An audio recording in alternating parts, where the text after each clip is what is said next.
Ivanka Trump की हत्या करने की धमकी उनकी तरफ से दी गई है। आईआरजीसी समर्थक है ये। इराकी मिलिशिया कमांडर मोहम्मद अल सादी कासिम सुलेमानी के बदले इवांका की हत्या की धमकी दे रहा है।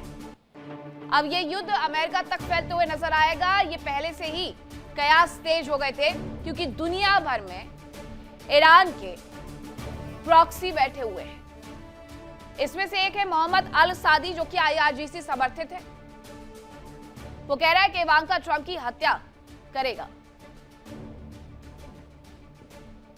और अगर ये नहीं चाहते हैं तो सीधे सीधे इस युद्ध को डायवर्ट करने का प्रयास है।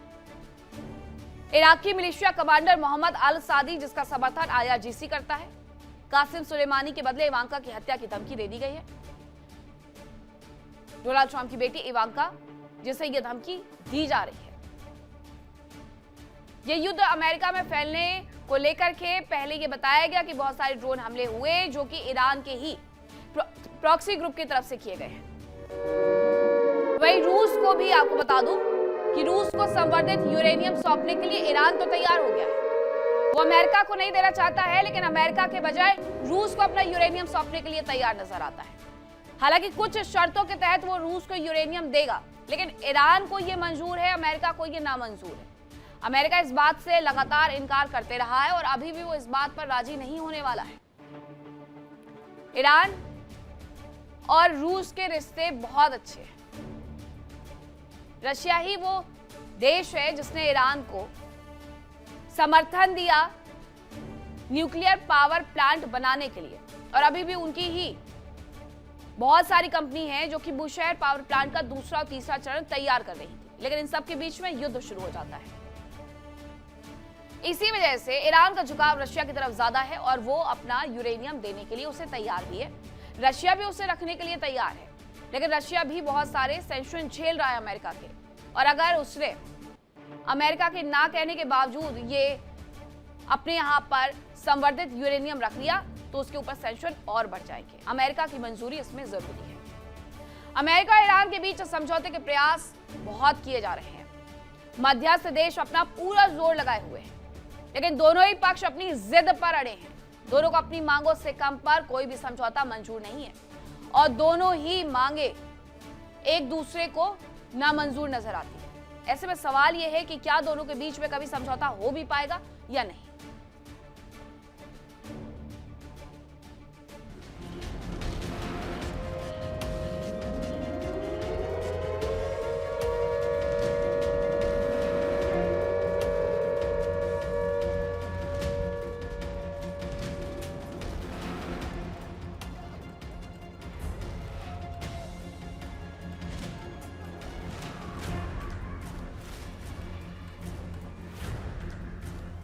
मिडिल ईस्ट में अमेरिका और ईरान के बीच जंग में सबसे अहम पड़ाव आया सीज फायर।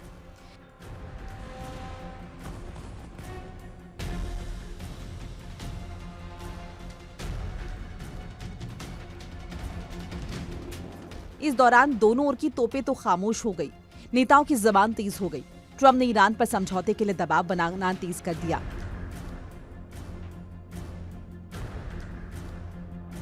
तो वहीं ईरान ने पलटवार की चेतावनी देना भी शुरू कर दिया।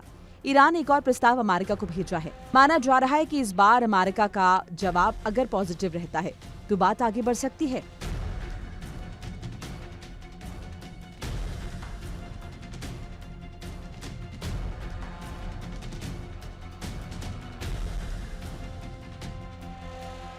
ईरान ने समझौते के लिए अमेरिका को 14 पॉइंट्स का एक नया प्रस्ताव भेजा है।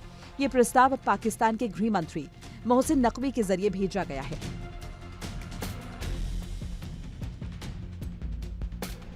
ईरान ने अमेरिका के 5 सूत्रीय प्रस्ताव के बाद इसे भेजा है। इस प्रस्ताव में ईरान ने कहा कि वो परमाणु हथियार नहीं बनाना चाहता। ईरान का कहना है कि अमेरिका के साथ कोई भी समझौता तभी कामयाब होगा जब उस पर भरोसा करने का कोई कारण होगा। कतर के प्रधानमंत्री अल थानी की कोशिशों के बाद ईरान ने यह प्रस्ताव अमेरिका को भेजा है। ईरानी मीडिया के मुताबिक ईरान का मानना है कि अमेरिका भरोसेमंद नहीं है, उसे पहले भरोसा बहाल करना होगा, इसके बाद ही बातचीत सफल हो सकती है। रिपोर्ट के मुताबिक नए प्रस्ताव में ईरान ने कहा कि वो ना तो परमाणु हथियार वर्तमान में तैयार कर रहा है और ना ही आगे करेगा। ईरान का कहना है कि बातचीत के लिए वो हमेशा तैयार है, लेकिन पहले अमेरिका को भरोसेमंद होना होगा। ईरान ने हॉर्मुज पर मान्यता देने की मांग की। उसका कहना है कि हॉर्मुज उसका क्षेत्र है, ऐसे में उसे यहाँ मान्यता देने की जरूरत है। इस बीच खबर है कि ईरान रूस को अपना संवर्धित यूरेनियम सौंपने के लिए तैयार है। हालांकि अमेरिका इसके लिए तैयार नहीं है। अमेरिका की डिमांड है कि ईरान अपना संवर्धित यूरेनियम उसे सौंपे और यूरेनियम डस्ट भी उसे सौंप दे। हालांकि सवाल यह है कि अमेरिका को ये प्रस्ताव मंजूर होगा, क्योंकि ट्रंप की मंजूरी पर ही समझौता होना टिका हुआ है। Bureau report, India daily. America और ईरान के बीच में समझौता कराने की कोशिशें लगातार चल रही हैं। मध्यस्थ देश लगातार प्रयास कर रहे हैं कि दोनों के बीच में समझौता हो जाए और दुनिया एक बार फिर जंग की आग में झुलसने से बच जाए। लेकिन दोनों पक्षों के बीच कुछ अहम मुद्दों को लेकर के पेच फंसा हुआ है। अब वो कौन से मुद्दे हैं, जरा वो आप जान लीजिए। तो सबसे पहला मुद्दा यूरेनियम का है। ईरान का संवर्धित 440 किलो यूरेनियम यूएस अपने पास रखना चाहता है।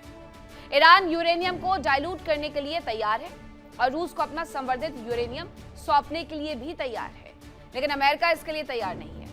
दूसरी तरफ जो सीज की गई संपत्तियां, उसको लेकर के क्या स्थिति है? सीज संपत्ति का कम से कम 25% हिस्सा वापस ईरान मांग रहा है। इसके बाद समझौते के बाद ही ईरान को पैसे देने अमेरिका चाहता है। हॉर्मुज पर कंट्रोल। ईरान हॉर्मुज स्ट्रेट पर अपना नियंत्रण चाहता है और हॉर्मुज से गुजरने वाले जहाजों से टोल भी वसूलना चाहता है, जो कि वो कर भी रहा है। जहाजों से टोल वसूले जाने की प्रक्रिया पर अमेरिका कतई राजी नहीं है, लेकिन उसकी मंजूरी के बिना ईरान ने यह सब कुछ शुरू कर दिया है। दूसरी तरफ ट्रंप ने बीते 24 घंटे में कई देशों से बातचीत की। सऊदी अरब, कतर, यूएई के नेताओं से ये बातचीत अमेरिका की है। डोनाल्ड ट्रंप ने 24 घंटे के भीतर 3 राष्ट्रों से बातचीत कर ली है, सऊदी अरब से, कतर से, यूएई से। तीनों देशों ने अमेरिका को एक जैसा संदेश दिया है कि ईरान पर हमला हुआ तो पूरा का पूरा रीजन इसकी कीमत चुकाएगा और अभी चुका रहा है। सबका व्यापार ठप हो रखा है। इसलिए ये देश भी नहीं चाहते हैं कि डोनाल्ड ट्रंप एक बार फिर से ईरान पर हमला कर दे।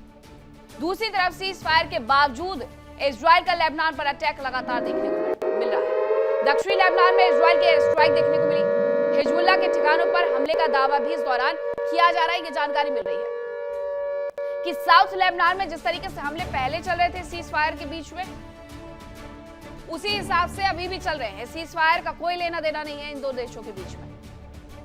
इनके बीच में ना तो ये अटैक रुके थे और ना ही ये रुकने वाले हैं, क्योंकि लेबनान इसका समर्थन नहीं करता है। हिजबुल्लाह का समर्थन ईरान करता है। हिजबुल्लाह को जितने भी हथियार मिलते हैं वो ईरान से मिलते हैं। ये तमाम आरोप हिजबुल्लाह पर लगते रहते हैं। हिजबुल्लाह ईरान के समर्थन में लगातार इजराइल के ऊपर हमला करते रहता है और इजराइल रिटेलिएट के नाम पर दक्षिणी लेबनान को अब तक तबाह कर चुका है। मिडिल ईस्ट में जंग के बीच में सीज फायर एक अहम पड़ाव साबित हो रहा है। मध्यस्थ देश प्रयास कर रहे हैं, समझौते की कोशिशें भी कर रहे हैं, लेकिन समझौता होता हुआ नजर नहीं आ रहा है। ऐसे में बड़ा सवाल यह कि कहीं ये जंग एक बार फिर से भड़क गई तो दोनों ओर की सेनाएं लगातार अपनी तैयारियों को भी धार देने में जुटी हुई हैं कि अगर भड़क जाए ये जंग फिर से तो हमें अपनी तैयारी पूरी रखनी है।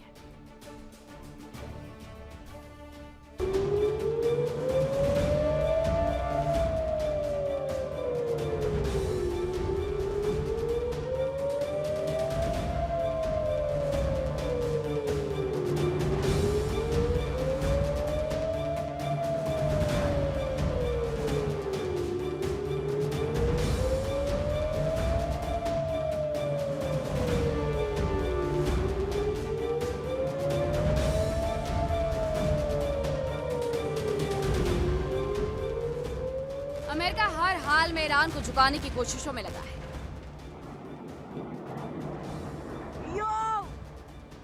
राष्ट्रपति ट्रंप लगातार ईरान पर दबाव बना रहे हैं। अमेरिकी सेना अपनी तैयारियों में जुटी है, लगातार ड्रिल की जा रही है।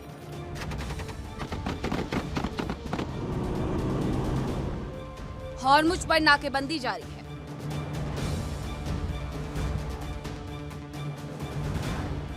खाड़ी में जारी तनाव के बीच अमेरिकी राष्ट्रपति ने कहा है कि उन्होंने ईरान पर प्रस्तावित हमलों को फिलहाल टाल दिया है। ट्रंप ने कहा है कि सऊदी अरब और यूएई के नेताओं के अनुरोध पर उन्होंने ये फैसला लिया।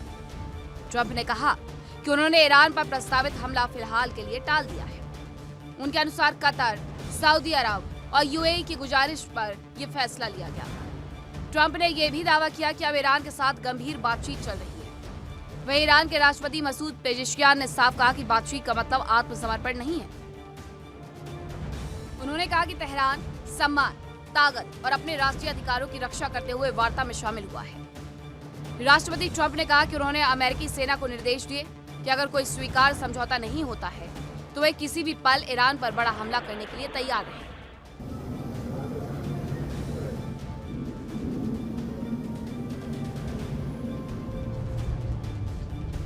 ट्रंप हफ्तों से धमकी दे रहे हैं कि अगर ईरान समझौता नहीं करता है तो युद्ध विराम खत्म हो सकता है। राष्ट्रपति ट्रंप ने कहा कि वो ईरान पर होने वाले सैन्य हमले फिलहाल के लिए टाल रहे हैं क्योंकि गंभीर बातचीत चल रही है। इससे पहले ट्रंप ने ईरान को चेतावनी दी थी कि उसके पास बेहद कम समय बचा है और उसे जल्द से जल्द समझौते के लिए तैयार हो जाना चाहिए। हालांकि ईरान के खिलाफ एक्शन के लिए अमेरिकी सेना तैयार है। अमेरिका ने super career USS Gerald R Ford वापस बुला लिया, लेकिन ईरान की घेराबंदी जरा सी भी कम नहीं हुई। अभी भी अमेरिका के 3 न्यूक्लियर वॉरशिप चक्रव्यूह बनाकर मिडिल ईस्ट में बैठे हैं।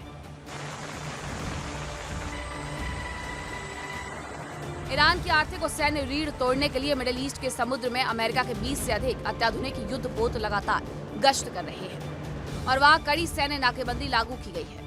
इसके अलावा यूएसएस बॉक्सर के नेतृत्व में एक और एम्फीबियस रेडी ग्रुप हिंद महासागर में बिल्कुल करीब ही मौजूद है। अमेरिकी सेंट्रल कमांड के अनुसार नाकेबंदी की वजह से अमेरिकी सेना ने अब तक ईरान की नाकेबंदी तोड़ने की कोशिश कर रहे 81 कमर्शियल जहाजों के रास्तों को बदला है, जबकि नाकेबंदी का उल्लंघन करने का प्रयास कर रहे 4 जहाजों को पूरी तरह से निष्क्रिय कर दिया गया। Bureau report, India daily.